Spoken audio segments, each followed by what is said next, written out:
just get everything up.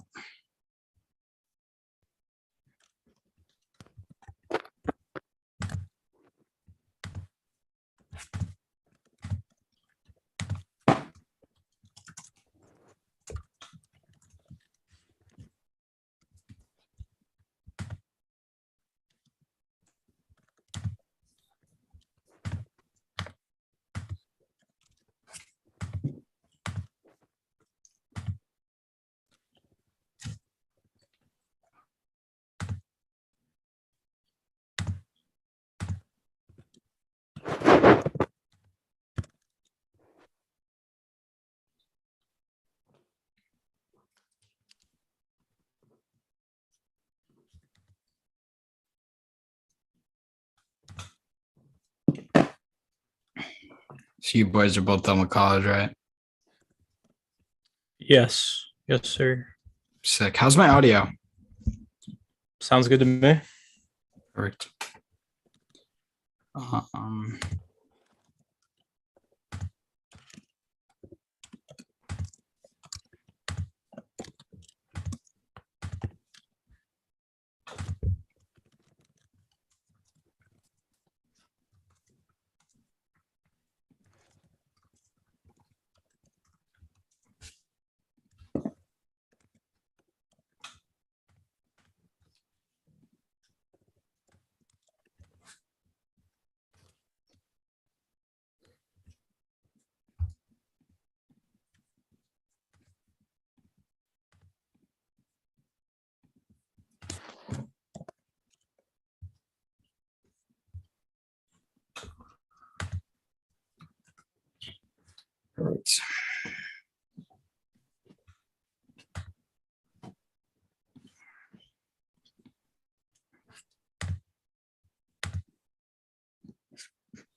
Give me 1 second.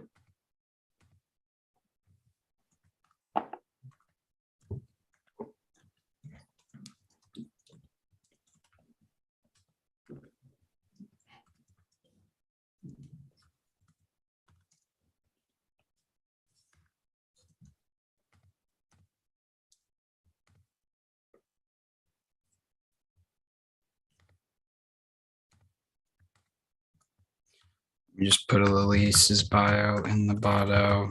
In the bio.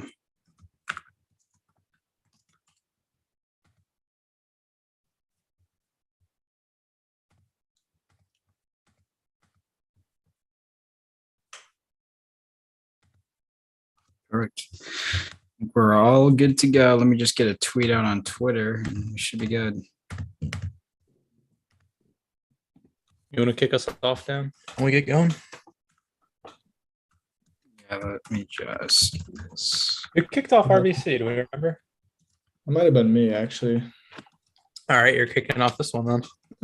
I guess so, what, yeah. Actually, no, I was supposed to kick off the review, but then Bob took it.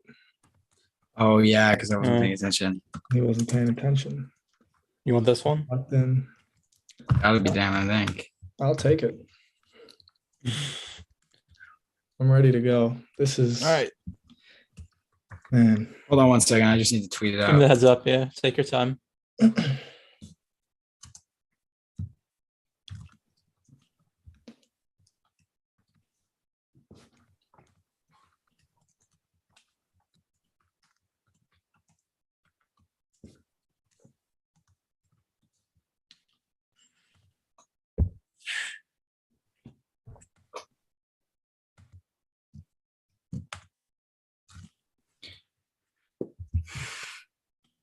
All right, there's that.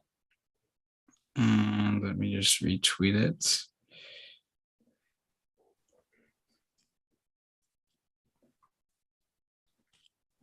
The PGA Championship theme song is kind of underrated.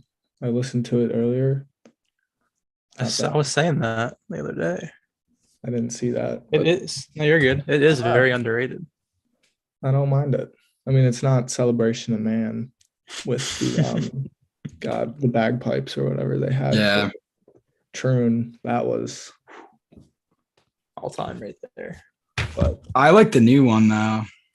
The new one is really good. It just Yeah, makes the me one's sad when not I hear bad it either. because of what Morikawa did to us. But True. All right, I think we're good to go. let's get it. ready then?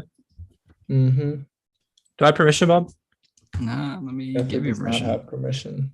Bob doesn't ask for permission. Permission is there, sir. All right, you ready? Yeah. Okay. All right.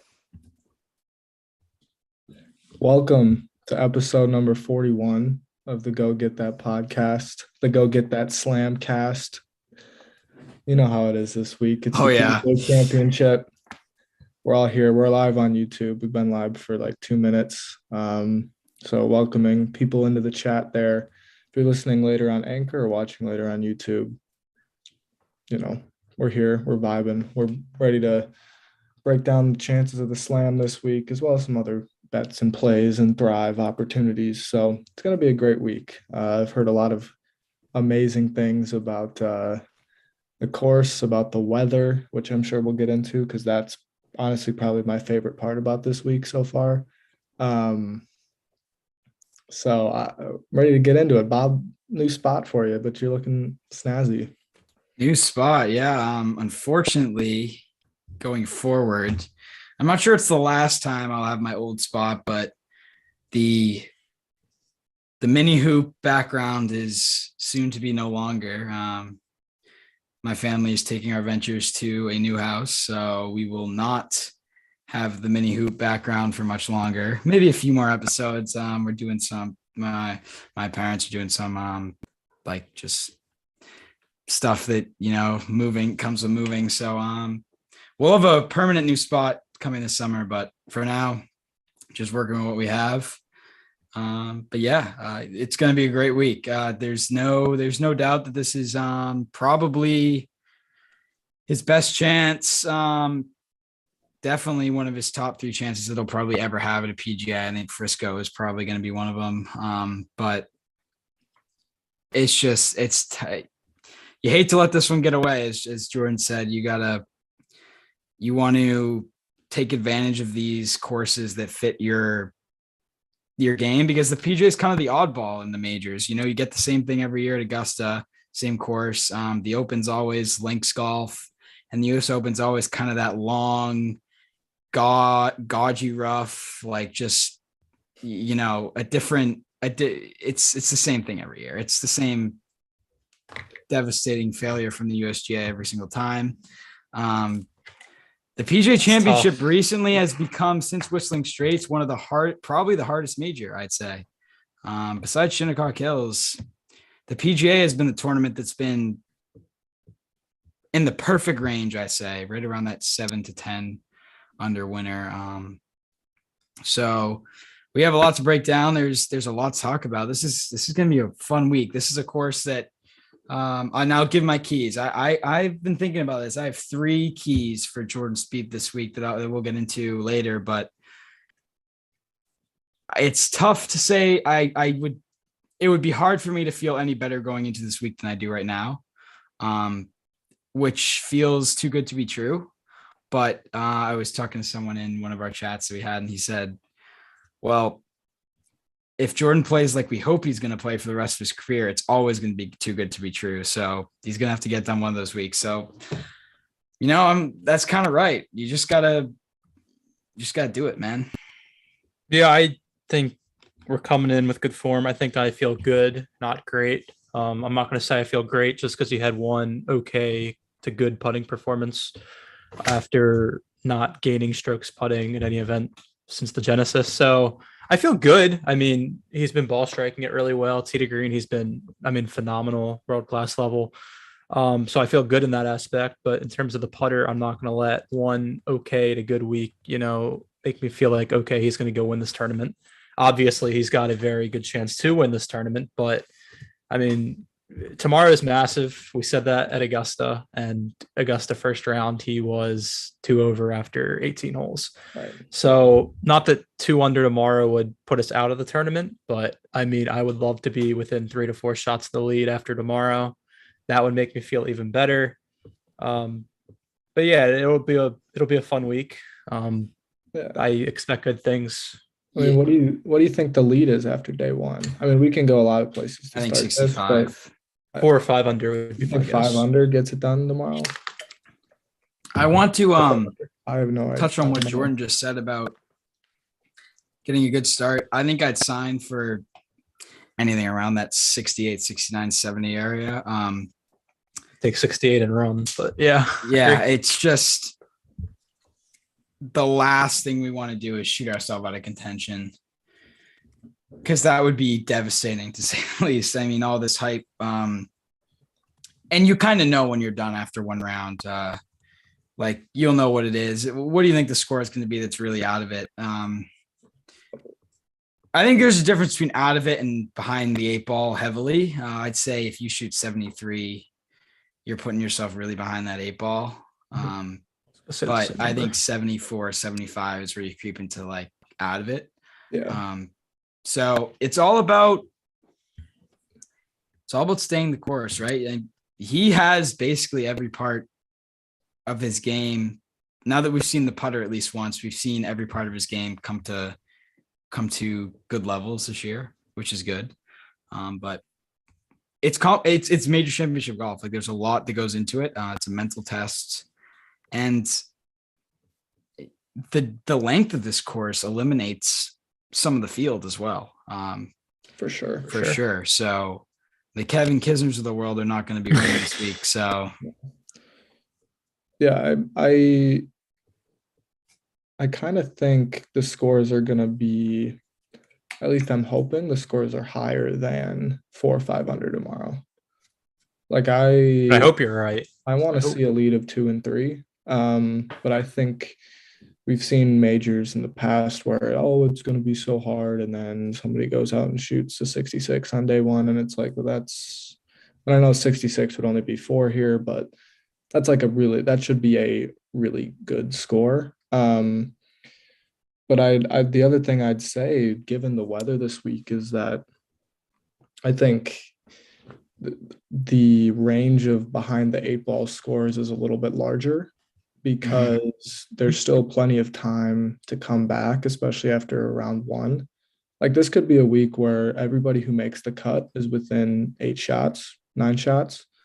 Yeah. And I know there's going to be a little bit less wind on the weekend, so that might make it a little bit tough. The weekend's going to be more scoreable than Thursday, Friday.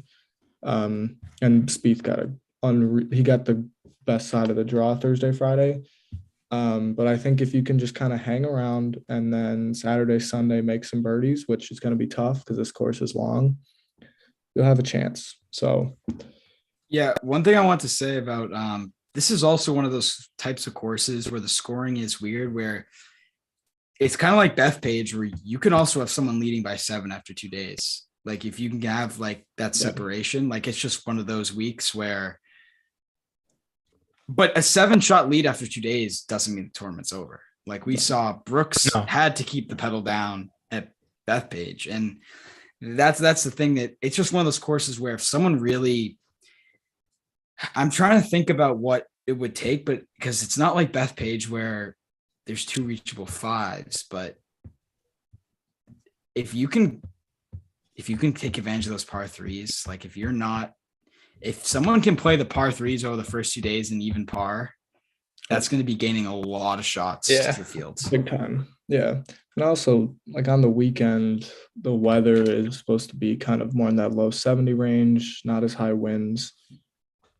And I think we could see a Saturday like 65, Saturday 64. Like I think it could be out there. If somebody plays a perfect round where they hit, they chip in once, they hit a great wedge shot on a par 5, and then they grab 2 or 3 birdies on par 4 and then make something else miraculous happen, and then just make everything they look at, right? Like I think this course you're right, Bob. There's a chance for somebody to have two phenomenal rounds and put it all together. Like if they put it back to back, they're going to have a 4 or 5 shot lead after 2 rounds, right? So it's out there, but it's limited to probably 1 to 2 people, which keeps a lot of people in it, right? And I think signing for 3 or 4 under going into the weekend would be something that I would do. I take that. And yeah, just alluding to the fact we're saying this course is so long, I think what you got to keep in mind is, so on the scorecard, it's a par 77,556 yards, which is obviously, I mean, it's a beast of a golf course. You don't see par 70s play that long, but you got to remember with Thursday and Friday, you have 15 to 25 mile per hour sustained winds with gusts up to 35 miles per hour. They're not going to play it from the tips.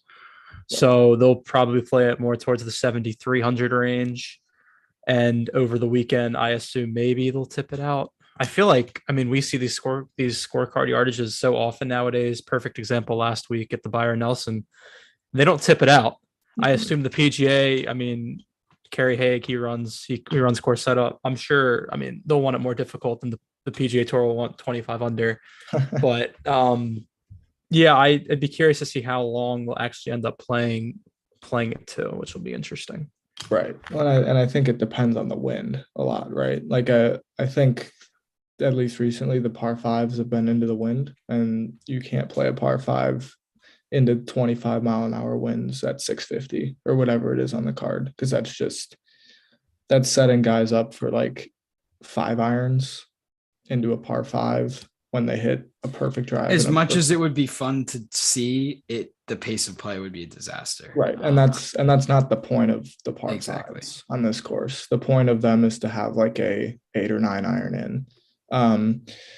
So weather will be interesting. And I think I talked a little bit about the draw, but it looks right now, early late is going to have a big advantage because it's going to pick up. There's going to be kind of a wind.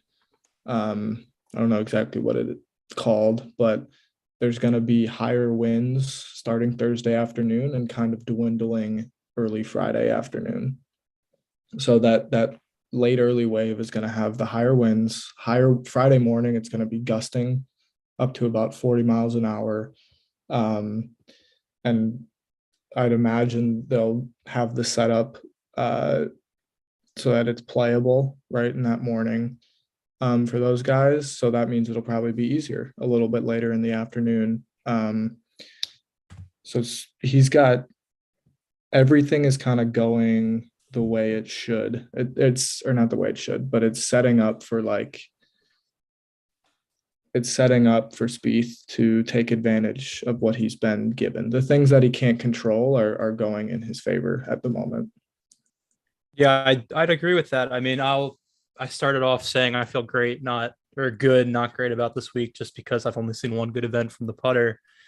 And then I hear him today in his interview call Southern Hills Colonial on steroids. Yeah. And he even alluded to it. He was asked about Southern Hills about 2-3 weeks ago. Might have been RBC before he won at RBC. What does Southern Hills remind you of? And he said the greens remind him of Colonial. And in Spieth's career, he's gained 33.4 strokes on the greens at Colonial. So I'm here sitting here. I feel confident tee to green. And the only thing that's in my mind a little bit is the putter. And he's calling these greens at this place just like a place he putts better at than any place on tour. Here's one thing I will say about that. I have not watched the interview yet. Did he say about the green specifically? He talked about the grass type. Okay, so that could be completely true. The only difference is these greens are a lot slopier than Colonial. I'm actually curious to see how they are. Because this course is known for being very undulated, and Colonial's not. I'm not that's fine. Like Spieth can putt undulated greens. It's not the exact same. Right. I think, but if it's the same grass type, which I think it is, then that's definitely it is. Yeah, that grass greens. Yeah, so. I think he said the greens were similar though. Like I'm pretty sure he's saying. I think it's just a little bit more where Colonial has slopes, but they're more slight maybe, and these are just kind of expansive isn't the right word, but you can kind of see them more, or they just pop more, right? But Yeah. it's kind of, you get kind of the same feels on these greens. Yeah. Today he talked. He said it was Colonial on steroids, and what I'm saying is he talked about the greens, not really today, but in the press conference, maybe back at the RBC. In the past, he didn't really go in detail about the greens today. Yeah. I had a question that I think a lot of people want to know about is, what is this super group? How do you guys think it's going to affect Jordan positively, negatively? I've had people ask me this on DMs as well. If you guys don't have an answer right away, I can start off, but I have an answer. And after hearing him talk today, I think if he had a choice, he'd rather not be paired with Tiger, if I'm going to be completely honest. He sounded like, I hope to have a lot of fun, but he also noted like, just got to get through these 2 days and see how it goes and get to the weekend. Well, yeah, he said something about it being a relief once he gets to the weekend, right? Right. Yeah, I mean, he said the Thursday and Friday, it's going to be like weekend rounds with the galleries that are going to be following them. But I mean, I think, go ahead. Personally, I think that's a good thing though. Like if you're going to have 4 weekend, where he basically said, I'm going to have 4 weekend. If he makes the cut, he'll have 4 weekend rounds. And if you're going to win the PGA, you're going to have to play through a crowd like the one you're going to have Thursday, Friday, right? So at some point he's going to have to do that, and he'll be better prepared doing it Thursday and Friday than facing it late Saturday and then all day Sunday, right? Because those are when the shots are uber critical, and I think it'll just, from the get-go, he'll be in that big time mindset, and he's usually very good about it, but I think it'll require him to stay locked in the whole time, which I think is beneficial come the weekend. And we maybe don't see the slow start that plagued him at the Byron Nelson this past Sunday. Dan, have you ever seen Tiger play in person? No. Jordan, you have, right? I don't know if I have. I haven't followed his group. I know that. I mean, I've been in an event where he's played. I haven't. So, for those of you who haven't,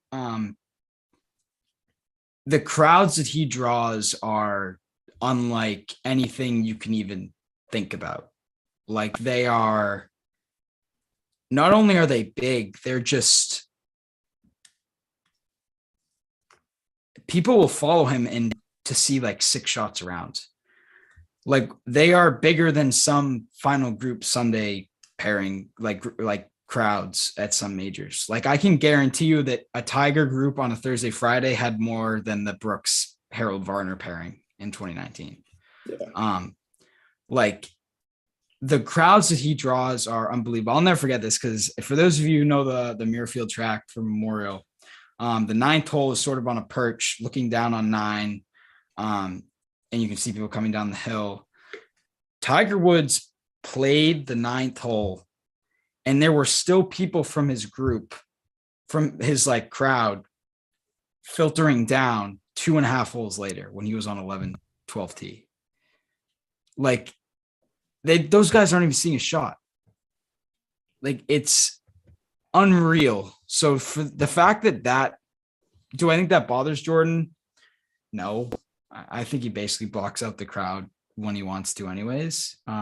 He's been playing in front of crowds his entire life. He was a stud amateur. Like, he knows how to block that out, but to say that it's not a completely different, to say that it's not abnormal from a normal PGA Tour round is lying to yourself. Like, it is different. But as Dan said, like, you need to know how to play in those crowds if you're going to win the PGA anyways. So I'm not thinking it's negatively. Another thing is, this is a very long course, and the slow movement of Woods, and also who knows if he's going to play good or bad, but I think that could definitely affect him negatively if Tiger is either, one, slowing the group up, which I don't think will happen, but towards the end of the second round, it's possible, or 2, when you're old and you're injured, a round can get away from you very fast, where a 75 when you were younger would turn into an 80 when you're older.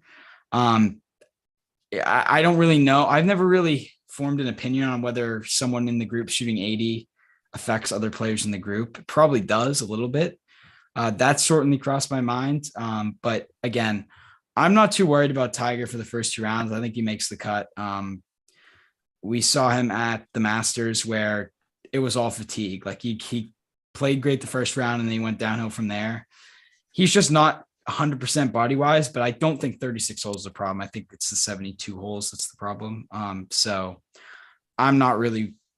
I think this is a group that, as Jordan said, is not one that Jordan would have picked. But I also don't think he's looking at it like I think he'd rather this group than a group of 2 people that he absolutely despises, like a Rory Sabatini or like something like that. Like I think he'd rather this group than that. But we'll see. It'll be interesting. I mean, at the end of the day, he's got to go just take care of business. Yeah. If you can't possibly use, I had to play with Tiger, that's why I shot 74 today. Like that's not, you can't do that. So, and you said it well, Jordan was a big time amateur. He's been doing this for, 10 plus years. He knows what to expect. I mean, there's going to be thousands and thousands of people out there Thursday and Friday, and there's nothing he can do about it. He's playing probably the best golf of that group. I mean, Rory's been playing solid, just hasn't picked up a win lately. I mean, there's nothing for him there shouldn't be anything else going on besides him just approaching this golf course and plotting his way around. Yeah, I think we covered that pretty well. It'll be certainly a fun group to watch on the broadcast, and also the like ESPN Plus stuff. Because obviously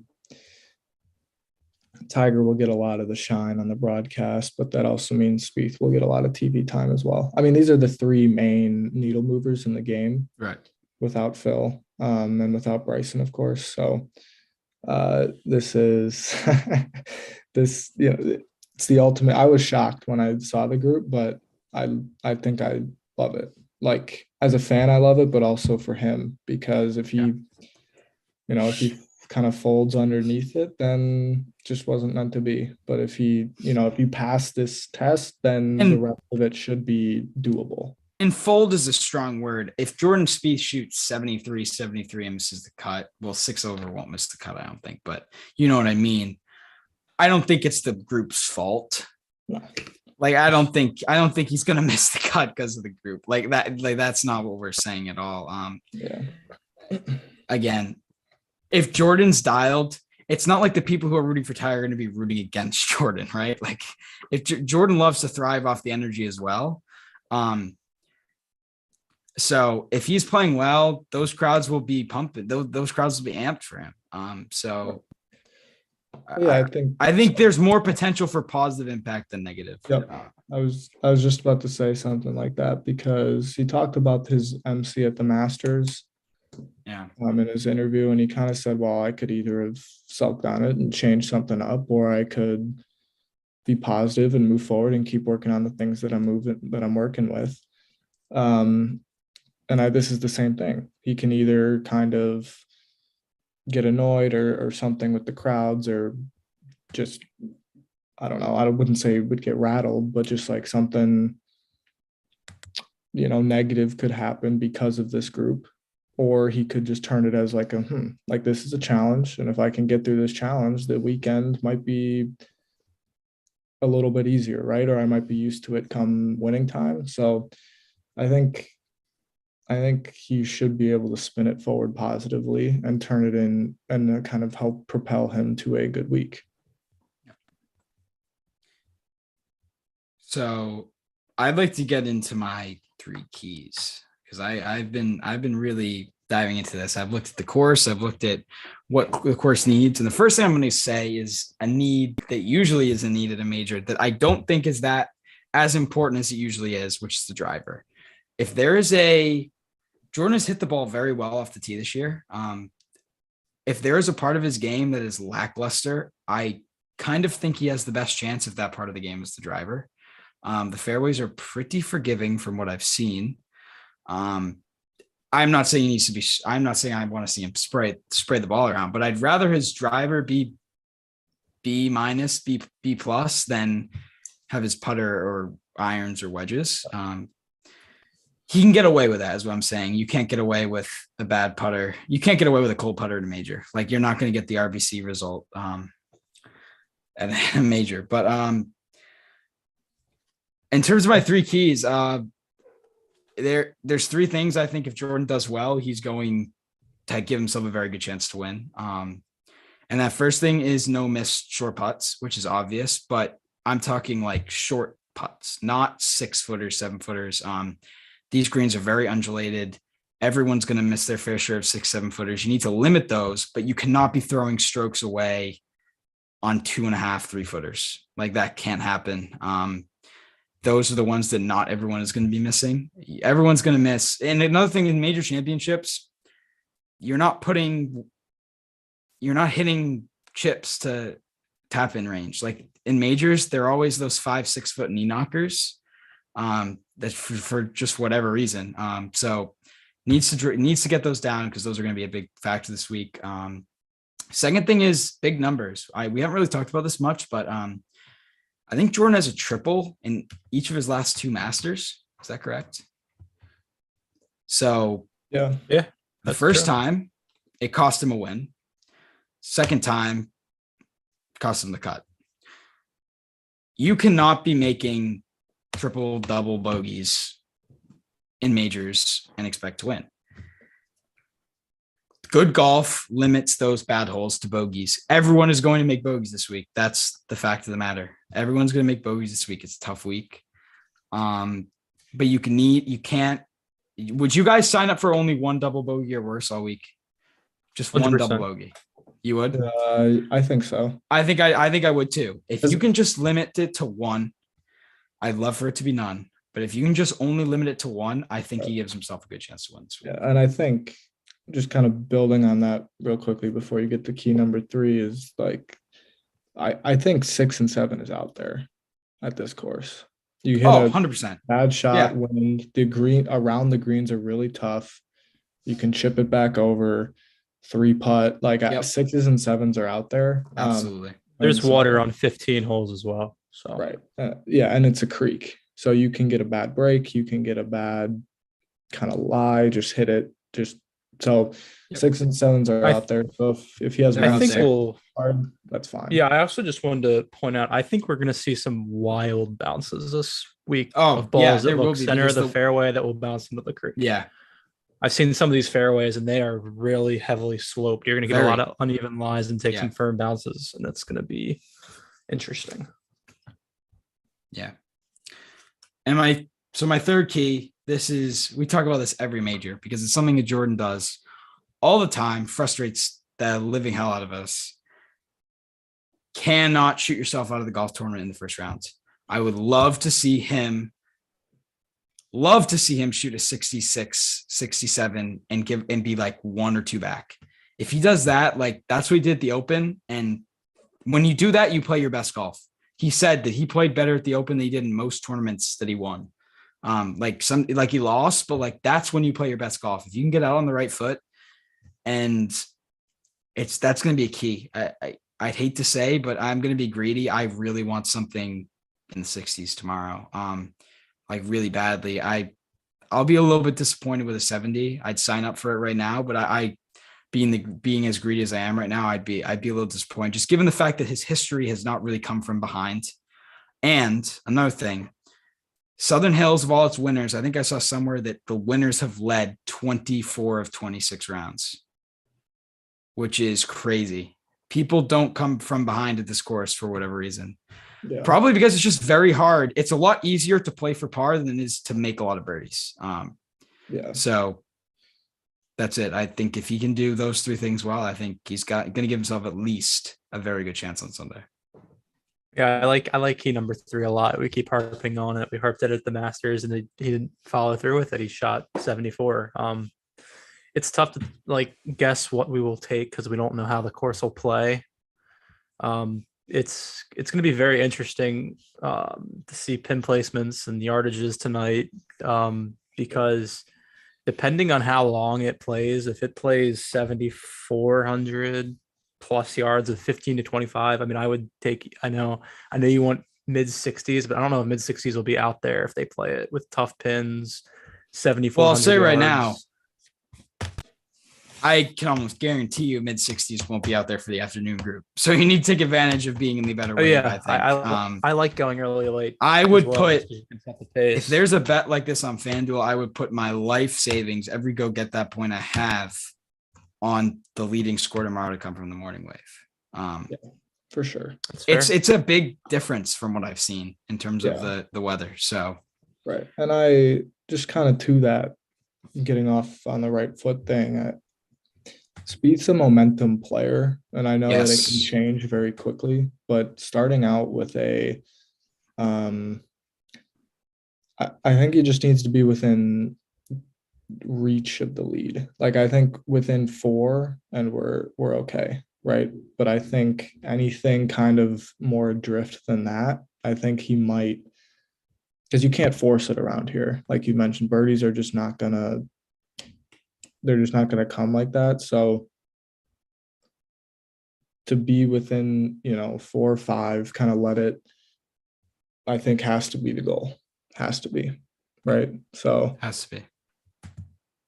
Yeah, you said it well. I mean, I don't disagree with that. And going out early and kind of setting the pace seems to be a Spieth thing, and that's something that obviously every golfer is striving to do that. But it seems like something that he could do / has not done when we come to these majors, right? So it's important to get off to a good start. And I mean, we'd like to shoot 59 every round, but that's just not possible. And this is just, we just got to take what the course is going to give us. Yeah, it's tough. Like if you don't get off to a good start, especially at a place like this, then you got to push, and the last thing you want to do in a major is push and not be patient, because for 72 holes you really got to be patient. Especially, I mean, this course, I mean, it looks tough. It's going to be nervy, especially with, I think, all these runoffs around the greens. Like you're not going to be pin high a lot. You're going to be below the green, above the green, and I think these rounds, major championship rounds, are known for being long, but I think with all the short game shots that you're going to have, it's going to take a lot more time than usual, I would think. Yeah. It's going to be a grind from day one. I mean, this was like, the way I've seen this is that it's a Masters-ish course with open-ish weather in Oklahoma, which I know screams Jordan Spieth, but that also screams an absolute grind. So it also screams people like Matt Fitzpatrick and but some other. This is a major though too. It is a major. This is Matt Fitzpatrick. I don't think has a horrible record though in majors. No, he doesn't. But when it comes to winning a tournament, Fair big tournament, I feel like Matt Fitzpatrick Fair enough. he's won some big ones in Europe. I'll give him credit, but it's also Koepka's said it so well in the past. Like this is the best field in golf beside the players, and 120 of these dudes have no shot. Like right now, they just have no shot to win this tournament. So, and 20 of them are on life support already, and we haven't even teed off. So it's like, and this golf course screams it's a who's who week. Like you're gonna see the Spieths, the Schefflers, hopefully the Spieths, but the guys that are the best in the world, the Rorys, sadly the JTs, they're gonna be up there. They're gonna be around, and that's just how it's gonna be. So. Yeah, it seems like a cream of the crop week. I think the PGA has done a pretty good job of producing that with the Brookses lately, the Morikawa, the Day, unfortunately, in 15. And then, of course, you got the wild card of all wild cards last year with Phil. But I mean, Phil, I think it's the greatest one of all time. But at the same time, no one saw Phil coming. But Phil's been there. Like Phil was there. He got into the picture and he capitalized. The thing about that is that the thing about that win with Phil is that people are like, don't count anyone out. 100 to 1s are not gonna win unless it's Phil or Tiger. Like that's essentially what I'm getting at, is the fact that Phil's been there, first of all, and That's what legends do, man. Like, right? Like, that's what legends do. Like, they do things that no one thought is possible. Alex Cheka is not going to win this week. So as much as I've been seeing on Twitter all week, now he's going to shoot 64 round one. I've been seeing on Twitter all week, like, don't be careful where you put your money this week because, like, you know, Phil Mickelson won the PGA. Like, listen, Phil's Phil. He's a legend. He's one of the best golfers ever, and people like that do that. The Alex Chicas of the world don't do that. So don't think that this is all of a sudden bringing everyone into play. That's not what we're saying. But I agree with Jordan. I think it's the greatest win ever. I don't think it's going to be very hard to top that. A 50-year-old winning a major is ridiculous. What if Tiger won this week? I'm still taking Phil. Oh, I still don't think so. If Tiger won when he was like 50, then yeah. Because given all the injuries, I just think look at the odds too. I mean, look at the odds. Yeah, Tiger's what 70 or 80. Tiger's a half of what Phil was. Tiger's 60. Phil was 120. I thought Phil was 120. Yeah, Phil was like 250. I don't know. I think I might disagree with you, or maybe I might agree with you. Hold on a second. Let me regather my thoughts here. Okay, so Phil winning was ridiculous, but he wasn't supposed to win because he had played god awful golf. Tiger winning would be ridiculous because he hadn't played golf. And I think you can argue that it's harder to come off what he came off and win, especially at a major and a place like what this seems like it's going to play like. But I'd also say, I think the media will say, oh, Tiger's was way harder because it's Tiger and his odds get boosted because it's Tiger and the car crash and the sun and everything like that. But I do think so the media will make it seem that way. But I think that Phil's win, I think there's still a very good, you could have a pretty good debate on whose win was harder if it occurs. And Tiger's not going to win this week, so this debate will be irrelevant. And probably 3 days, this debate will be irrelevant. I'm not going to predicting a miscut there. But no, I'm not. No, but he's not going to win on the weekend. Like he'll make the cut, and he might be 5 back, 6 back. But he doesn't have, there's too many dudes who are too good.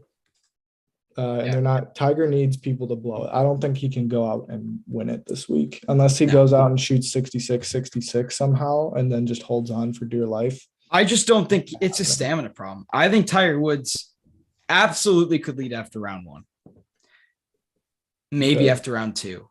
I just think with the amount of the thing, just his body is just so run down from everything that's happened to him. I just don't think he can walk especially in the wind. First of all, in the wind makes it that much harder. I don't think he can walk a 7,500 yard course for 4 days in the wind and be physically able to compete for a win. Well, especially this weekend, he'll get more tired, as you've mentioned. And it's going to be cold on the weekend. And it's going to be colder. Like, it's just not going to be the 90s like it will be Thursday and Friday, where at least the back will be limber in the morning. The legs will be more limber, I guess. But come when it's 68 on Saturday, regardless of when he tees off, if he tees off, it's just going to be cold. Like, you're just going to be stiff, and it's going to be long rounds, and you're going to have to grind. And he could probably cobble together something, but it's not going to be a winning score. So yeah, I think the only way that Tiger wins is if he's up 5-6 plus shots leading after round two, and he can just which is kind of what Phil was. Which is kind of how Phil won. Phil got out to a 5-shot lead on Saturday. Did he? Yeah, it was like 7 under and 2 under. Yeah. Phil was up like 5 shots on Saturday. I think it was go ahead. I think it was down to like 3, but like that's kind of what you have to do. You like Phil Mickelson on Sunday at a major at this age probably isn't going to go shoot 63 to win it, right? So you kind of do have to get yourself out and ahead of it. But but yeah, I agree. I think that's really the only way Tiger. Phil made Yeah, a- and I want to Go go ahead. back to the like greatest win. So this is no surprise, but Tiger Woods fans are the biggest homer fan base in sports. I have heard from numerous hardcore Tiger fans that they think Tiger's win at the 2019 Masters was superior to Phil's PGA win, which isn't even in the same ballpark. And then so going back to kind of lost my train of thought here. But going back to Phil's win last year, like the improbability of him winning on that golf course where like a course just has no fit to him at all. It's a 7,800 it was like Jordan Spieth winning at like Torrey Pines. Yeah, exactly. You can't. It was a course that Phil had no place even making the cut at with that form. Yeah, so like even if Tiger were, I mean, I understand Southern Hills is very, very different now than it was in 07, but Tiger's won at this place before. That's why it's another reason why I'm just not putting it in the same ballpark as Phil, just because Phil literally wanted a course he should have had no chance at, and Tiger's been around these grounds and he's won before. Yeah. That being said, I will say you have much more of a case now than the 2019 Masters because to win after the car crash gives you a major case that I can completely respect. If you want to put Tiger's win, if he won this and you want to put Tiger over Phil, I can respect that. I don't see the case for 2019 Masters. There is no case for the 2019 Masters. There is no case. He won like 7 months before that. Yeah. But that doesn't make it any less. Tour. It wasn't the Champions Tour. It was the Tour Championship. Yeah. So I agree. Tiger 2019 as a whole, very impressive, but Phil's was more improbable and way more unlikely. And in that sense, probably more impressive. I mean, let's look at some of the odds that right now for this tournament that like Phil had.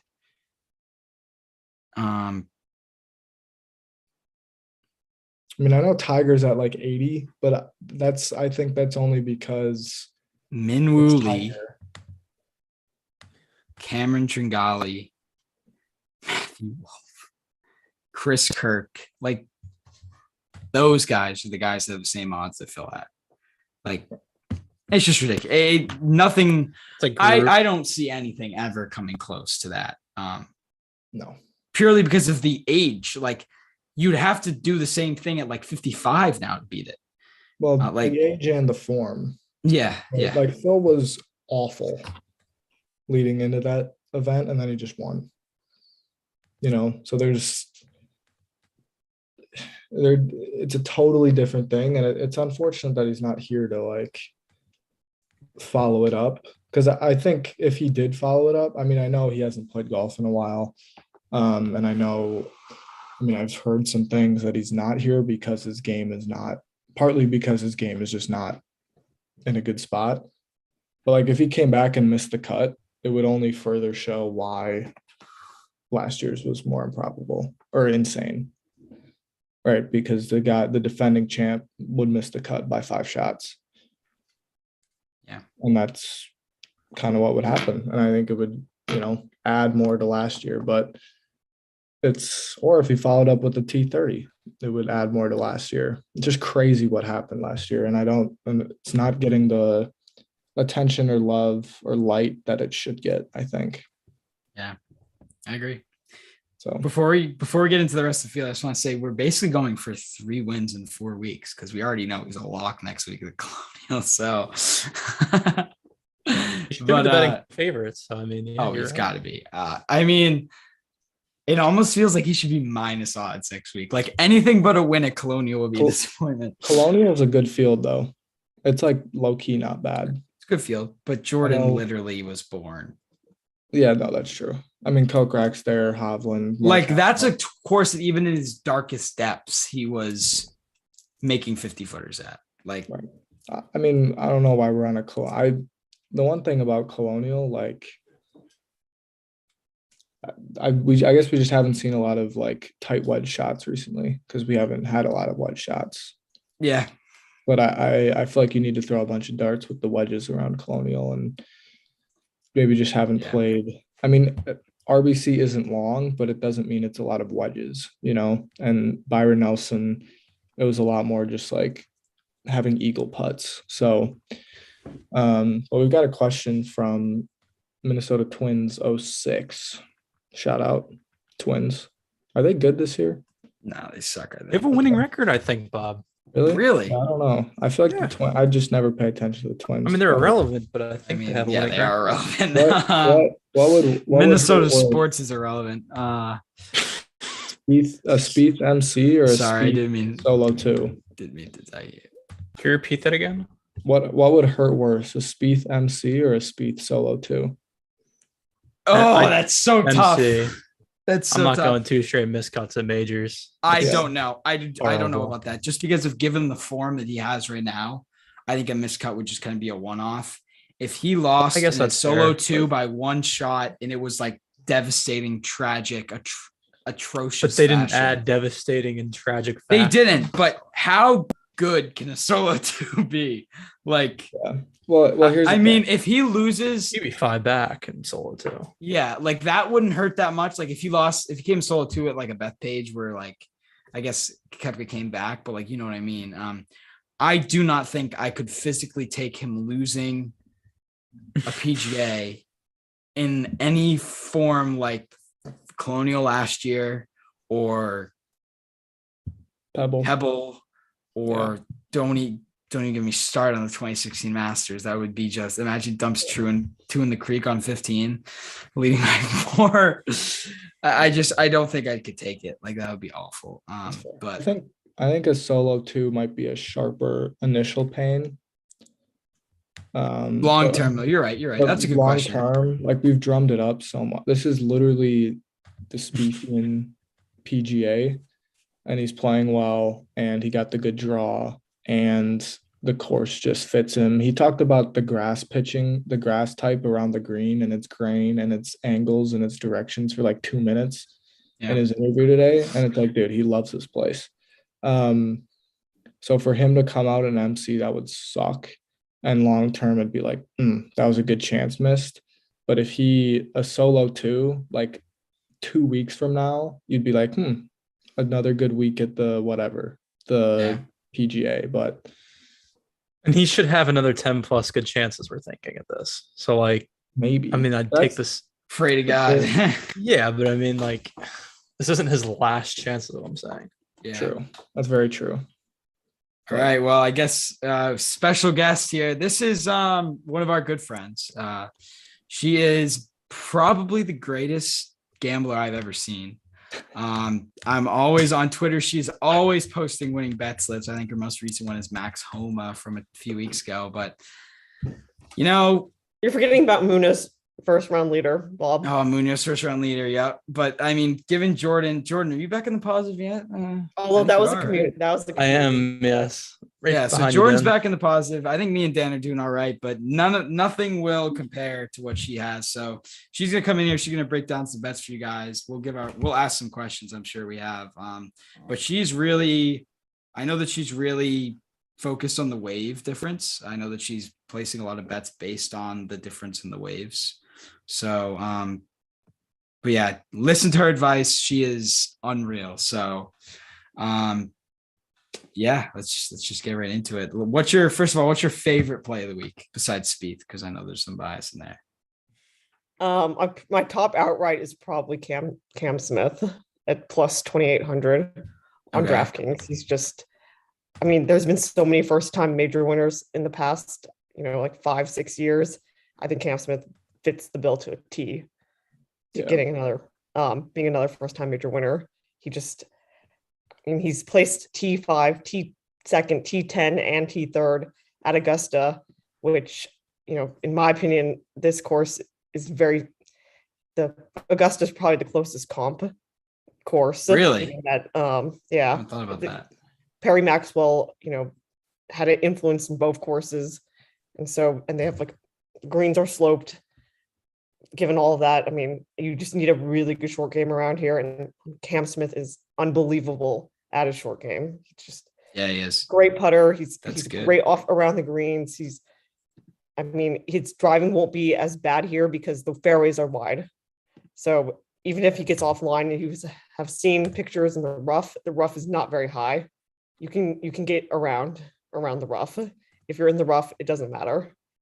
But where it's going to matter is on the approach, and then you're chipping if you happen to miss the greens, because you're not going to hit 16 out of 18 greens on this course. There's just no way. That's true. Yeah. I mean, we've talked a little bit about how it's it seems like it's a lead from ahead course. Like, you're not going to be able to catch up to people. Do you think that Cam Smith, I think he'll win at Augusta, but do you think that he has it in him to kind of hold on to if he's leading Saturday night, is he going to hold on to it come Sunday? Because I feel like I've seen him kind of wilt or just kind of not have his best stuff on the back nine on Sunday.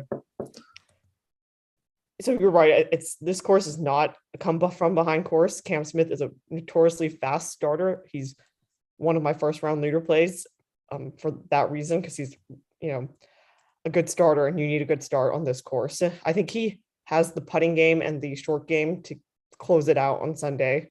He's not going to miss unfortunately, Jordan's not going to miss a 5-foot putt to win. So, and he's just been very, very close. And one of the trends I saw on Twitter was, you have to have had a good performance in the major before winning. And he has that. So he's probably my favorite outright besides Jordan. You love trends, right? Like, you're big into. Yeah, I love trends. I love trends. Andy Lack on Twitter has some. I follow him. Yeah, he's good. Yeah, he's really good. And I love following trends. Phil, of course, broke every single trend in the book. Yeah, this is true. Yeah. I saw a lot of that on Twitter this week. I bet that was Phil, just a crazy week. I bet there was more money on Phil to miss cut last year than there was on him to win. I think so. I know Big Randy on No Laying Up had him for a top 40, and everyone thought that was crazy. I thought that was crazy too. I bet his top 40 odds were plus money, right? Yes. Oh yes. He was That's crazy. Terrible. He was terrible going in. He missed the cut at Pebble. Third. Yeah. Which is his best course. And then he went and played in Colonial the next week and missed the cut too. Yeah. Yeah, and then he was like, "Yeah, it's all right. I won the PGA." But yeah, I have. I gotta ask there real quick. You're on Jordan this week. Why?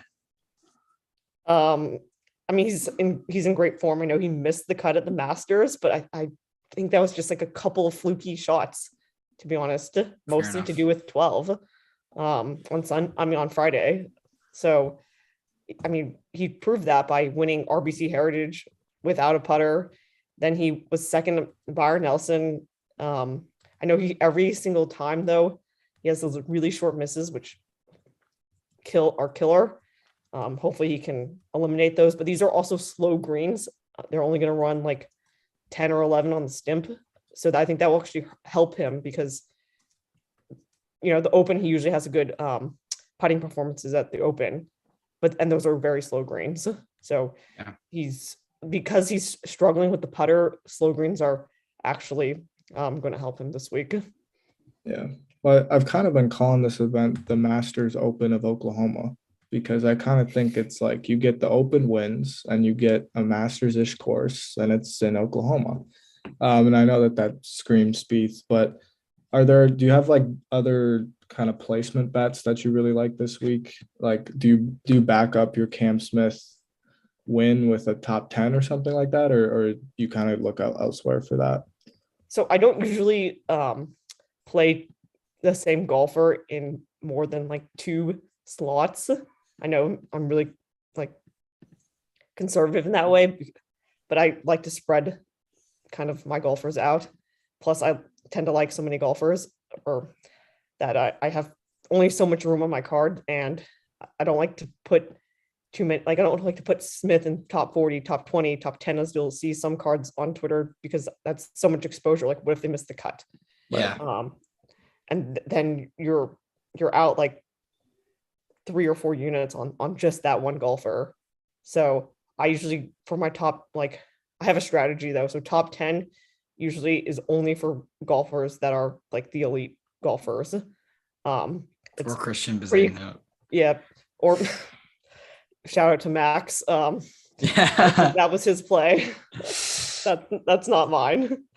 But we're playing at Max, so shout out to you. But you'll see Scheffler and JT. I mean, those are like elite golfers, and that's huge. I usually have 2 top 10 plays. Then I have top 20 players, usually 3 or 4 of those for people that are like slightly below the top tier players. So like a Matt Fitzpatrick. I really like Matt Fitzpatrick because if it gets windy and it's really hard conditions, you know, I'm thinking 1 unit actually might not be enough on Matt Fitzpatrick. I might put 3 or 4 because he's just so good. On what? Like a placement? Yeah, in a placement. Yeah. Top 20. Because plus 170 odds is really high. I'm really high on Fitzpatrick this week. I think this fits him really well. I just don't like him for an actual win. He just doesn't close the deal very often. Yeah. But you know, you can almost guarantee that he'll be in the top 20 here. Yeah. That's literally funny. Bob and I literally had that conversation. Yeah, we literally were just saying about that Fitzpatrick. Like he doesn't seem to. No. He's won some Euro events, but when he's here and he plays really well, but then he never like gets across the finish line. But I do think he can't elevate his game to the next level to get it done. It's just true. Yeah. He just never improves long term. It's kind of what I see. He just plays the same at the same courses every year. Right. Never really expands his elite skill of making, like, he makes a lot of putts. Putting is supposed to be his like elite skill, right?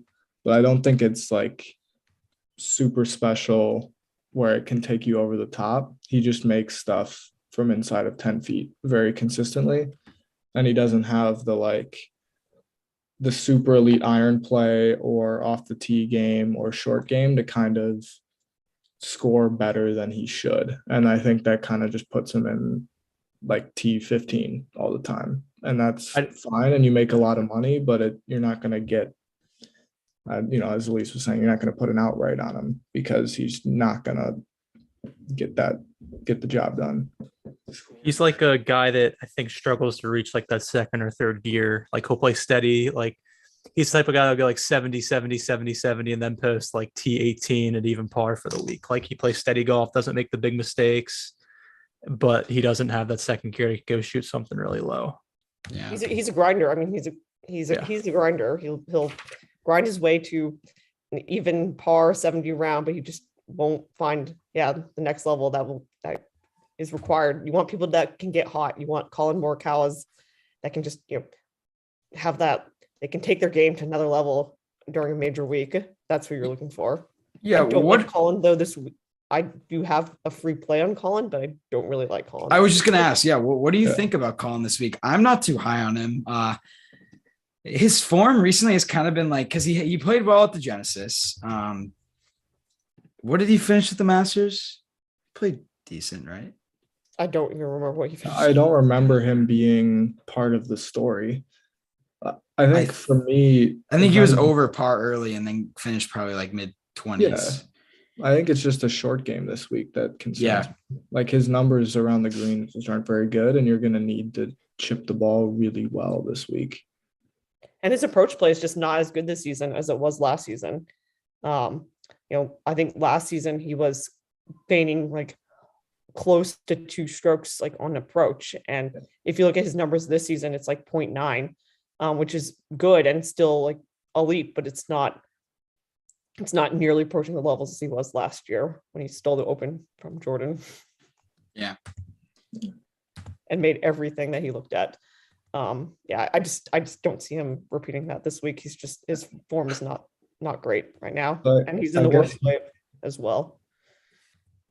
Sorry, I didn't mean to cut you off, but I guess Morikawa finished 5th at the Masters. He did? That's what the chat is telling us. What is it? Yeah. What did he finish? I guess 5th. But he was such a low key. He played Rory on Sunday where he played well. Yeah. So I guess the next level is 5th? But the no Masters, way. But the Masters was just different because it was Scotty and Cam. and then Rory like popped, right? I mean, That was Morikawa, nuts. now that the chat has brought that up, I vividly remember Morikawa being like T12 all week, and then he just had a pretty good Sunday. Oh, because he played with Rory. Yeah. He matched Rory. He had like right, a 6 under Sunday where he matched Rory with every like birdie and eagle. Yeah, I remember that now. Yeah. I have a big question. This is my big one of the week because I know your opinions on this guy, but so Xander, what are your thoughts on him as an outright? Because I know we have an agenda running right now where Xander doesn't win golf tournaments, but what do you think? Is he worth, what's his value? Like 28-1 right now? It was 28-1. I'm not sure what it is right now. I have him Yeah. at 31 because I used the DraftKings like plus 300 odds boost. Okay. Yeah. I wouldn't have bet Xander if he was under 30-1. Okay. Yeah, that's more what I was looking at. Cause I know, like, what do you think about placement? Do you think he is a good top 10, top 20 play? Xander's been hard to figure out this season. I mean, normally going into a major, I would definitely try to flag him for a top 20 or top 10 play because he's finished like well in majors before. He tends to elevate his game for the majors, but this year's kind of odd. I mean, he won the Zurich, but he was One. that was with It doesn't count. One. Obviously. Yeah, that's and I know he won the Olympics, and then he like kind of a little bit came out of nowhere on Sunday at Byron Nelson, which suggests he has like okay form. yeah. I don't know. This was strictly a value play for me because it was over 30. Yeah, I get that. And he plays well at majors, and he's on the right side of the draw. So I was willing to take the risk at 31-1. Yeah. I was gonna ask you how, because Xander, like last week, it was a birdie fest, right? And this week seems like it's gonna be a par fest. So given Xander kind of being the way he rose up the leaderboard last week, does that, with a bunch of birdies, does that play into, like, how do you think that translates to a golf course that now you have to make a bunch of pars? Like, is that, because it's a totally different mindset, and I'm wondering if you think there's some sort of like slight alteration, even though it's good form clearly, that the mindset it might not be in the right spot for this kind of new event, given the form was sort of the birdie form instead of grinded out par form. I don't know if that makes any sense, but that does. But I think, I mean, pretty much like everyone dealing with that, Hideki, Xander, Spieth, JT, there a lot of people played Byron Nelson. Right. But sorry, I guess I was just like Xander's one. I know he played Zurich, but Zurich that's a different topic for a different day. But like his one event that I've been like, oh, Xander was last week, where he made every birdie. And I feel like Spieth, I mean, I know it's only been a couple months where he's played well, but he's played well at different events. JT's been really good at different events. Obviously Scotty's just killed it all year. Hovland's had some good form. So like, I'm just curious if the kind of birdie barrage right before a grinded out is maybe not a good indicator for what's going to happen this week. Yeah. I have a few players that I'm specifically want to ask before you leave, but first of all, give us your best long shot, because long shots are always a big conversation. Like, where's the best value for like a long shot? Let's say like 100-1 or better or worse. Yeah. Well, to go back onto Dan's point first, I don't think I wouldn't take too much stock into last week, put it that way. These pros, Sure. they're pros, they're going to be ready. And the courses are different. It's more about, looking at course fit and form to me usually more than anything else. And I do think this course would fit Xander. So the Nelson is also such a weird, yeah, like it's nothing like the PGA Championship. championship. Right. Yeah, Mr. Ranch is pretty unique.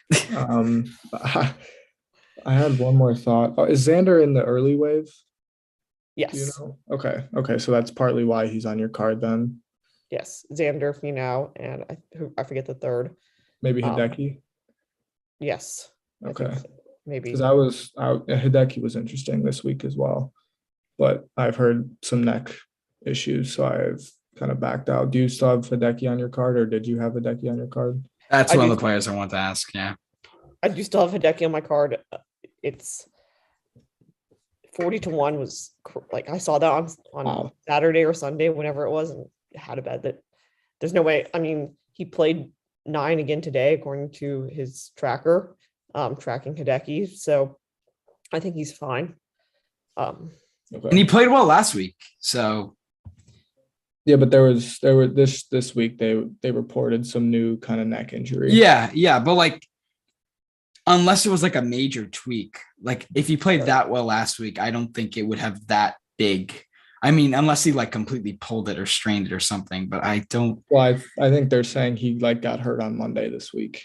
Was it like a completely new injury? Yeah, that's what they're saying. Yeah. All right. Well, then that could be right.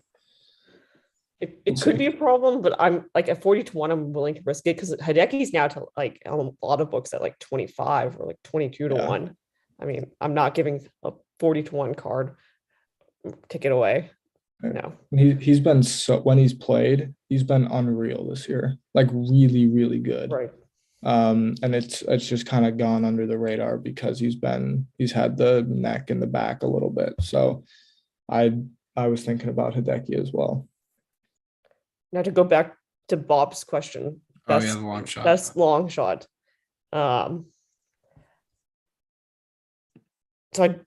I think I'm gonna have to say probably Max Homa at 100-1, but you can't get those odds again anymore. I bet a lot of the PGA well ahead of time, as did a lot of other people who do golf betting. Like a lot of people have Scotty Scheffler like 40-1, which is crazy good odds. When I saw 100-1 Max Homa on DraftKings, I was like, I have to take it. I know that he hasn't played well in majors. That's been a knock on him, but yeah, for the talent though. He also hasn't been playing this well going into the majors. True. Like he's been playing really, really well. He's one of the top 10 ball strikers in the world right now. I know his short game is questionable. I don't think it's Hovland levels of bad. Don't pick Victor Hovland this week. But, I mean, I'm fading him like so much. Genesis. We had him for Genesis or no API, and he just like his chipping and putting was just so bad. It was like it was a train wreck. Watching that was awful. Yeah, I was gonna ask you who your biggest fade is. Victor Hovland. I guess that's your answer. So before, I just want to ask you one thing on Max Homa. So I'm looking at your write-up. You said that the odds aren't available anymore. What odds would you stop taking Max Homa? 66-1, probably. Okay. Anything lower than 66-1, I probably wouldn't do it because he just hasn't played well in the majors, and below 66-1, you stop becoming a long shot and you become more of like a mid shot, and that's just. Did you get these odds before he won? No, it was after he won Wells Fargo. Ooh, He was at 100 plus after he won Wells Fargo. Yep. Though. Mm-hmm. Wow. We just didn't change it probably. That's crazy. What's he at now? What are the books doing? Is he in like 80s? Golf is, I find it like the easiest sport to find value in. Like books are somewhat slow to adjust to like players and who they're playing well. That's why you could still find Scotty Scheffler at like 40-1 a couple months ago, which is crazy. And that's also why he was like, you could find Jordan Spieth at like 27-1 a few weeks ago too at the PGA. So the books are, I mean, Harold Varner, like 210-1. Harold Varner is playing the best golf of his life right now. Yes. I love Harold Varner. Harold Varner he's my long shot for 210-1. That's ridiculous. Harold Varner is so much talent. And I get that he's a little bit of a head case, right? Like he's never been able to like get over the hump, but he did. He got over the hump at the Saudi tournament, which is not a small tournament. Like that's got a very good field. It's not a major, but I think that definitely could provide. I'm very confident Harold Varner wins a tour event by this time next year. If that's what I think that 200-1 is a ridiculous number for someone of that talent who's got here before. It's not like I know that he shot 81 or 83 at Bethpage, but he got there. And he's probably not going to shoot that again. Like that was playing way better golf now than he was then. So like he's playing way better golf than he's playing better golf than a lot of people at the top of this. Like he's playing much better golf than Will Zalatoris, much better golf than Sam Burns, much better golf than Tony. I don't know if he was Finau. playing much better golf. I mean, Sam Burns won Valspar. Oh right, I forgot about that. That was so relevant. He's a Valspar merchant though. So he is a Valspar merchant. It's true. Like Cagely. Yeah. Cagely. Cagely is a Mr. Ranch Cagely's merchant. Missing Flash the first round leader merch. Yeah. Is there odds on Cagely to miss the cut? That's got to be like -300, right? They don't. The Super Bowl was last week. They don't go that low. Yeah, I was gonna say he's the biggest fade of the year this week. Besides Victor Hovland, of course. What was the last thing I wanted to ask you? I asked you about Xander. I asked you about. How about Shane Lowry? Yes, she's high on Shane Lowry this week. Yeah, I've seen a lot of Lowry love. I do like Shane Lowry. It killed me that I had to leave him off my card, but my card is only so big.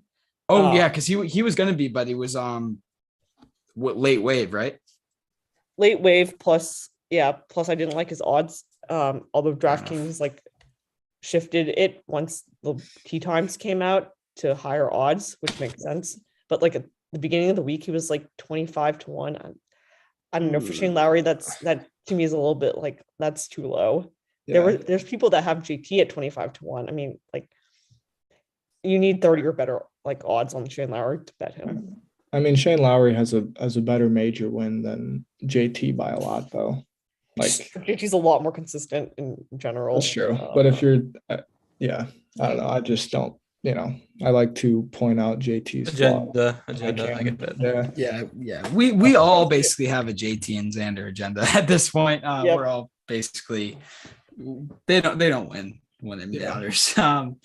And Xander's agenda is just on a different level because the fact that he does everything that fits the script, perfect. Like winning a team event. The fact that he's gotten to the TOC 5 straight years without an actual win is hilarious. That is absolutely hilarious. Yeah. One more. I don't know. I've got a question. And it's always one of the biggest battles of the week. It's Mr. Flower and Cutline.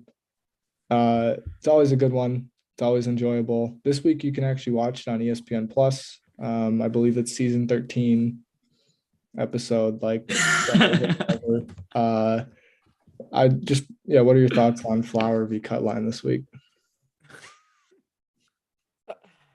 I mean, what is his tee time? I don't remember. I think he's early. He doesn't even have his cut odds. Dang it. Yeah, that will help him. But I mean, Ricky's gonna need a lot of help. Cutline's pretty feisty, man. Did you guys see Smiley Kaufman is broadcasting at the PGA? Yeah, that's hilarious. Yeah, he's so lost. I feel so bad. I mean, Ricky's kind of trending toward the same way. They stopped giving Ricky miscut odds after everyone in the world watched the podcast back earlier in the year and hammered him. Tailed me when I was hammering him for everything I own. But they don't even offer Ricky miscut odds anymore, or Matt Wolf. Man. I have one more question before you go, and this is a good thing to probably ask because everyone talks about him. Tiger Woods. I know you're a Tiger Woods fan, but from a betting perspective, what do the numbers show? Is miscut a good bet? Is made cut a good bet? Because I know there's some made cut options. I saw a prop that was plus 300 for under 70 or under. Oh, Dan, you're licking your chops. Or is that going to be one here? Yeah, spoiler alert. Ooh, I did it at the Masters and it hit, so I figured fair enough. might as well start out strong. It's gonna be warm tomorrow too, so It is. he won't have to like I don't know how to describe unstiffening, loosening up. Like it won't be as difficult, but who knows? And he Sorry. gets the more favorable draw for him as well. Again, Right, like the course. Masters, early, Of course. late, of course. Yeah. I love Tiger. I don't know what to do with him. I stayed away last at the Masters. Probably going to stay away again just because I just can't bet him to like miss a cut but I also just can't bet him to like make a cut either at this point. It's just we see so little of him. Yeah, that's fair enough. The numbers just don't. Yeah, that makes sense. But this is not Augusta, so Augusta and St. Andrews, I wouldn't touch like miscut at those two venues in particular. Brookline, like if he plays Brookline, that might be more of one where you might want to go the miscut route. Me and Jordan will be. Jordan, I'm so excited. I'm praying that Flower is in the opposite wave so we can have the experience of watching the battle. He's not in the US Open though. Like you got to remember that he's not in the. Oh my God, he's not. Yeah. That's hilarious. Oh my God. So we're not even gonna get to see him because he's not qualifying. No chance. No, he's significantly in the world rankings. One of my friends at my school, his cousin currently is one stage away from qualifying, and Ricky Fowler has relatively no shot. That's like so funny. Like that's ridiculous. He is fallen so far. I mean, the only reason he's in this field was because he placed like decently last year. No, it's a sponsors exemption, I thought. No, that was last year. Last year he got the sponsors exemption. Yeah. But didn't he miss a putt on 18? Oh, that was for the other majors. Yeah.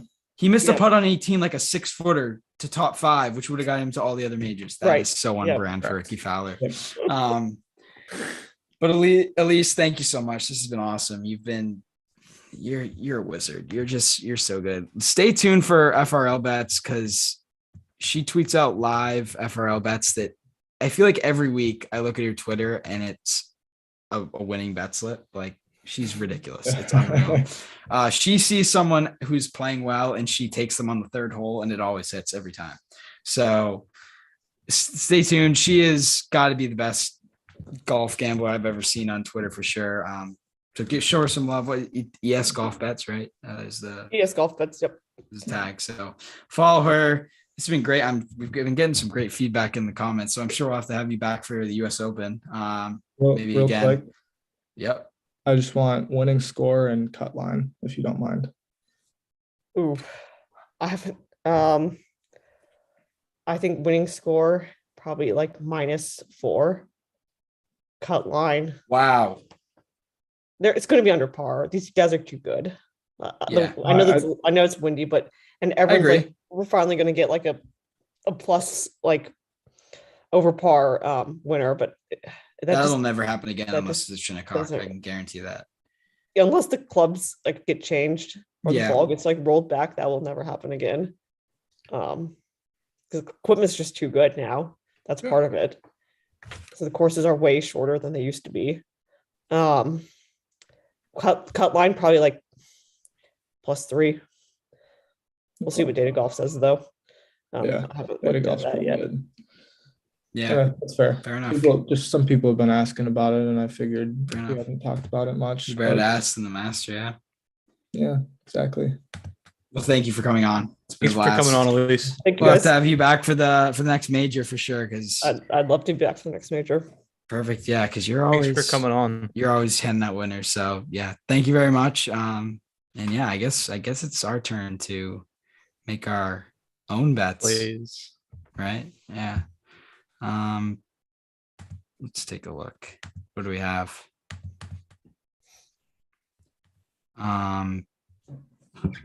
All right, I'll start with my outright. I'm ready to go. My outright. I am. Oh, never mind. I'm not taking those numbers. Maximum is 55 to 1 on FanDuel. Hell no. Here, I'll start with mine. You know what? I'll go with who I said. Harold Varner III at 120-1. I know that we got him at 210-1, at least got him 210-1, but I'm going 120-1, 10 nuggets or 10 points, whatever it is. That's my pick. I was high on him. I'll go with that. Okay. I'm gonna go Cam Smith. I know Elise came on, talked about him a little bit. He's got the short game, he's got the putting. And while I don't maybe like his winning pedigree, I think the odds are nicer because if you look at the odds, like there's only about 16 guys that I'm like, I think they could win, and he's one of them, and he's the only odds that I'm like, yeah, that seems reasonable. So I'm putting 20 points or nuggets or tenders or whatever. Whatever you want. Yeah. Well, chicken nuggets, chicken tenders, fingers. What are the sticks? What were the other ones? There's different types. There's tenders, popcorn fingers. chicken. No, like the 3 types of strips. That's what it is. I'm stupid. Strips Anyway. and tenders are the same thing. Nope. Yes. They are not. I promise you, if you look it up, they're not. Okay, Dad. I'm serious. Chicken care tenders for. are like their own piece of meat.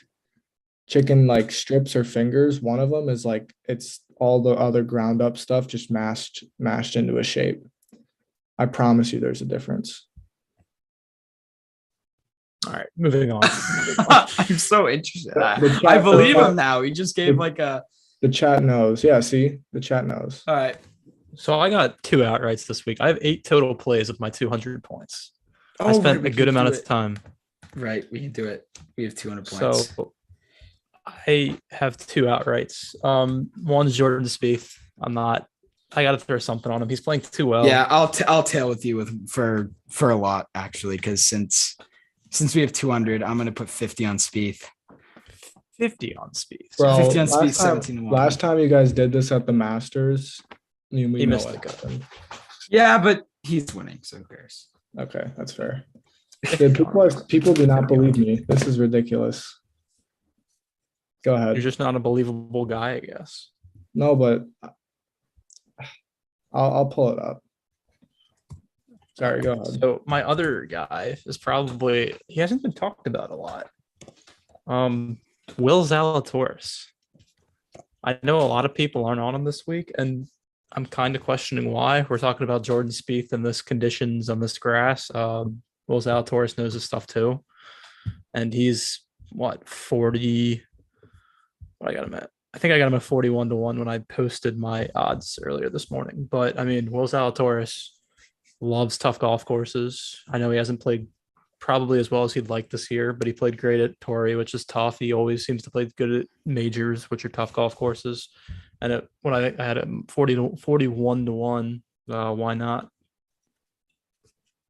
It's a good bet. The one thing about Zalatoris, while it is the Masters Open of Oklahoma, and I do think he will be around, he does not win. He doesn't win. He had 1 win on the Corn Ferry Tour. And It happened at one point.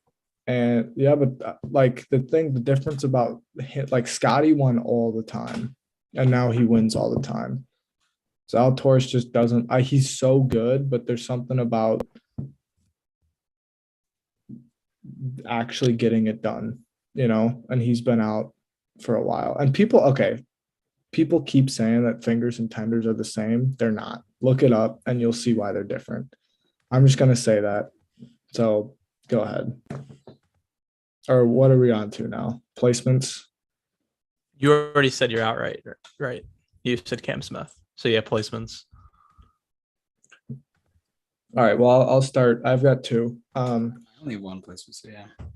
I like Coke Rack plus 185 top 30 because this is the Masters Open of Oklahoma and it plays like a Colonial on steroids. Coke Rack 1 on Colonial. True. No, imagine Coke Rack steals our thunder to steal the slam. I'd actually off myself. I'd be He's done. been okay at Augusta. He was kind of lurking at Byron Nelson, and the top 30 with that. Those seems like not a bad play to me. So I'm putting 50 on that for 142. And then I've got a Koepka top 40 at even money, plus 100. And this is Brooks Koepka in majors. And I know he's been bad, but come on. That's like, it's like going to an ATM and saying, here, double this, or let me get my money back. Putting it in and then getting 2 times what you put in. Hammer it. It should not. Brooks should not be top plus money at a top 40. Who? Brooks Koepka. Yeah, I agree. I'll go. I have 4 placements. I'll go through them quickly since I have 4 of them. I have Max Home at the top 40. Major record, not great, but playing great this year. And I'm what did I put on him? 25 to pay out 52.50, so he's plus money to top 40. Keegan Bradley top 30. Another guy that's kind of flowing in under the radar. I think is a long shot. He might be a decent play. Already a PGA champion, so he can withstand the pressure. Great ball striker. So I got him top 30. I put 25 to pay out 61.25 on him. JT top 10. He's a top 10 merchant. Obviously, isn't high enough quality to close these out, but he's really good at getting top 10s. So plus money on the top 10. And then my last one was Sergio Garcia to top 20. Another guy I think it's kind of flying in. What'd you say? I said I like that. Thank you. I appreciate it. He's flying in under the radar. Good ball striker. He's a Spaniard around the green. He's not bad. I just need him to not have a dead putter. And I think that one could cash this week. Is that all? That is all 4 of my placements. Nice. Yep. I was gonna say one thing about Sergio, which would be hilarious if he was in contention, was like how he got his LIV request denied and all the stuff that happened at Wells Fargo. And then he just appears at a major and like as part of the storyline on the weekend. I think that'd be hilarious. So that's what imagine Phil played this week and then won again. Like that would have been. Yeah. So I'm rooting for Sergio to be up there just to like. Yeah, I'm rooting for the drama. Like bring on the drama. Yeah. I have one placement, and that's Fitz to top 20 for 40 at 160. That's solid. I mean, we talked about Fitz already a bit, but he's just going to place well. If he wins, that would be kind of insane, but he's just going to play good golf, and that's what he does. So that's all of our placements, right? So yes. I have 2 wild cards. Yeah, go ahead. You start. I'm going to go. My first one, which is my biggest bet, is the winner to be from the United States. I feel like this is a very American golf course. However, the wind could definitely bring the Shane Lowrys and Matt Fitzpatricks into the mix, but I still think the hottest players in the world right now are American, and I think one of them gets it done, either Spieth, Scheffler, one of those guys. Also long hitters tend to be American, and this is a long golf course. I just really like that bet. And my other one is which is how much on that one, Bob? 80. Yeah. I saw that and I thought about it. I just didn't like the value, but minus 150 is but I still like it. The only thing you have a big lead anyway. The only thing that because it is the Masters Open of Oklahoma, it does seem to bring in the open guys. Like I've seen a lot of Lowry, Rory. We haven't really talked about Rory at all. I don't know if Rory's going to win a major, but like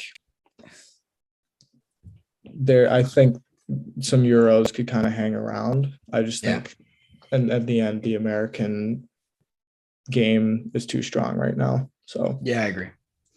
My other one. Should we wait for Jordan to come back? No, I think go ahead. We'll let him know. This is ridiculous given the course history. This line is just except Jordan.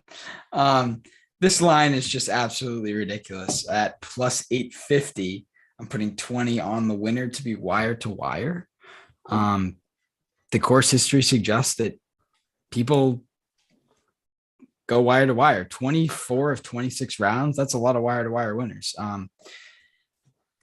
I like it. I like wire to wire plus 850, 20 on it. It's a phenomenal bet. Thank you. I appreciate it. I wish I didn't thought place about mine that, this morning because I like that too. because that's like, I mean, we literally talked about it. Somebody in the morning wave is going to go shoot a 66.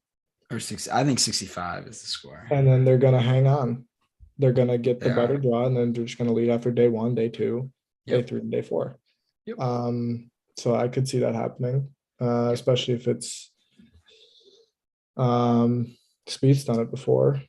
I think who else is in the morning wave? Rory could do it. Like there's just guys in the morning wave that could do it, I think. My random plays, they're both not great in terms of value and not great in terms of how I feel about them. But I just kind of wanted to. Is what my gut told me. So I have Tiger under 70 in round 1 at plus 300. That's good value, though. That's good value. Yeah, it's given plus that 300. he's Tiger and also the fact that he played well in round 1 at the Masters. So yeah, he'll be rested, and it'll be warm, and he'll be ready to go, and it'll be the easiest the course will play, in theory, all week. And then this one I don't feel great about, especially because he's in the afternoon wave and he's just been awful. But I've got Koepka top 5 after round 1. It's Brooks at a major, and he was really bad last year too, and then he was in the final group with Phil. So, and I feel like in these majors he makes he doesn't kind of lurk his way. He doesn't backdoor top 5s. Koepka is there from the start. And unfortunately he's in the kind of afternoon group. But it's only round 1. And I think if top 5, we could get a kind of jumble of guys at like 1 under for a top 5. And maybe Koepka's kind of in that range, 1 or 2 under. We'll see. But I kind of think that could be a possibility. So those are my 2 random plays. Fair. So I also have 2 random plays. For the second straight major, I am fading this guy entirely. It didn't work off the Masters, but I'm betting on Victor Hovland to miss the cut following Elise's trend. And I just think Elise will win you money. I didn't. Here's the thing. I placed these this morning before I heard from Elise, but 2 straight golf courses where you need a short game. Hovland, if I recall, he was near the cut line at the Masters, so he made it maybe on the number by 1 or 2, so he was close to missing it. I think this time around he does miss it. I'm already envisioning him having chips from below the surface that roll back down to his feet because he has no clue how to play them. And then I'm tailing Elise here. I'm betting Shane Lowry to win his group. Well, not his tee time group, but a group of Cameron Smith, Schauffele, and Hovland. So fading Hovland to miss the cut, obviously. I like Lowry a lot. I think Lowry could win this week, honestly. I think he's been playing really, really, really good golf this year. And he came very close at the Honda. He's came close at some other events. He's one of those maybe him and Rory might be the 2 best players this year to have not won yet. I guess. Cantlay won if you want to say that. Statistically, JT is up there too. But yeah, JT's up there, which is scary. But yeah, those are my 2. So Lowry to beat Cam Smith, Schauffele, and Hovland would be my other random play. I like that. I like the Hovland missed cut. I was thinking about that on my way home. And it's just like Spieth was talking about this in his interview, where if you miss above pin high, you're going to be chipping into the grain back down the hill. And that seems like a Hovland chips at the 40 feet. You know what I'm saying? And he's very aggressive. So he will be attacking pins pin high. So if he misses pin high, he will have a lot of very difficult chips. I don't think Hovland has the right kind of major mindset yet. It's just not, and he doesn't have the short game to help him have that mindset. So I could very much see a Victor Hovland miscut this week. I think he's in the afternoon as well. but I don't really know because we said Ricky was morning, but I think Ricky's also afternoon actually. So cut line should smoke Fowler this week, but Yeah, one more thing before we get into our Thrive real quick because I'm gonna have to go. But the thing about the cut line this week that's a little dangerous in terms of those bets is that there's really only 105, 110 people that like realistically are gonna make the cut because you gotta take into effect that there are a bunch of PGA pros. Not more than one or two of those are gonna make the cut, if any. well, So yeah, and Flowers and other stuff. and for the Flowers, the Matt Wolves just aren't going to make the cut. So just be careful with that if you're going to go into that. But let's get into Thrive because I'm going to have to go in a second. We're doing a giveaway. I'm not sure where we're going to end it. Maybe we'll be generous and extend it a week if Jordan wins. But our boys at Thrive are partnered with Fanatics, and they're giving away some sick PGA merch. We'll pick a winner. Someone who uses our code GGT. Link is down below on the YouTube stream right now. You can use that code GGT, deposit $10 and you'll be entered. But there's some, let me tell you right now, when I said I looked at this and just started, when I say licking my chops, I was so excited about this, and it's dead because he withdrew. But Bryson DeChambeau under 2.5 birdies was going to be I love that so much. But that's dead, unfortunately. Tiger Woods over 60.5 strokes is a block, I'd say. That's a horrible line for 90 points. I'd say you guys probably all have that, right? I don't. Dan does, because Dan likes Tiger. I have it. 68.5 is a ridiculous line for that value, though. Yeah, no, I agree. I'm just kind of. I get not wanting to bet against Tiger though. Go ahead. I've got I guess my main one. I don't want to spoil my other ones, but my main one is JT 2.5 bogeys. I'm taking the over on that. This seems like a course where you can. I know a short game is good, but I feel like JT doesn't play that well in majors anyway. And I think he's afternoon, I believe. So you could very easily make 3 bogeys tomorrow afternoon with the wind and the gusts. And that's kind of the only play. That's the play that I'm like, yeah, that's going to happen. So. Fair. I'll go. I know Bob's in a rush. I'll go through my 3 very quickly. I also got Tiger over 68.5 strokes for 90 points. I got Victor Hovland over 14.5 pars and bogeys for 95 points. I think that's good value. I mean, 14.5, you figure that's 15, 16, 17. You need to make 4 birdies or eagles. I just don't view Southern Hills as a course where you're going to be able to ratchet off a lot of birdies and eagles. I mean, the par 3s are brutal. So I'll take the over there. And then this one, I mean, I'm all over this one too. Louis Oosthuizen over 70.5 strokes for 100 points. Louis hasn't played since the Masters. I was looking at that, and he played horribly at the Masters. So I don't really know how you could. I know he's a major merchant. He always plays well on them, but he hasn't played in a month and a half. And for 100 points over 70.5, I like that one a lot. Wait, for who? Louis. Oh yeah, I have that too. That's the best merchant to be, though. A major merchant. That is the best. True. But I think he also didn't play well at Augusta because he was hurt. So he probably. I'd like to see some pre. No, I think I'm trying to build on your point here. I think like he probably hasn't practiced a lot, and he's just not playing good golf. Hasn't played a lot of golf, so I like that. Do you want my last few? Well, do you want to share them? I do. Jordan Spieth over 12.5 bogeys and pars. I think that value is great. I don't think Jordan's gonna. That means Jordan would have to make 6 birdies. It's a lot of birdies. That's not making 6 birdies. We're cooking. I will happily lose this contest if that means that Jordan makes 6 birdies. Let's just say that. But that for 75 points, that's pretty certain. I just don't think there are going to be more than 2 or 3 people that make 6 birdies all day.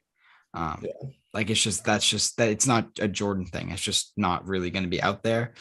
The Xander under eagles, that's just free if you want to, unless you want to get greedy. But one of my favorite plays, which I'll end with, is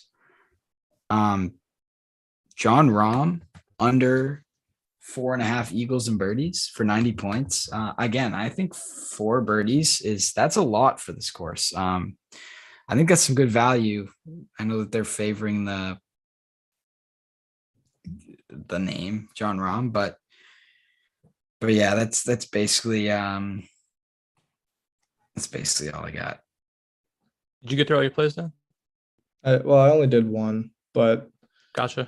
that was the only one. It was JT, of course, but it was the only one that I really, I don't know. I just felt pretty confident about that one. But so I think we'll wrap it up there. It was a good discussion. At least it was a great discussion. No, I thought this went really well. I'll go live on Instagram tomorrow night if you guys aren't able to, but we can also do a YouTube one tomorrow if you guys want to. Yeah, that works. We'll see what's up. We'll see what's happening, how we're feeling. Hopefully we're if you shoot 78, we're not going live. But people were asking me, like, are you guys going live after the miscut the match? So I'm like, there's nothing to talk about. Like, no. But yeah, I guess that's really all we have. This is a great discussion. Thank you again to Elise for coming on. Please follow her. She will make you money, I promise you.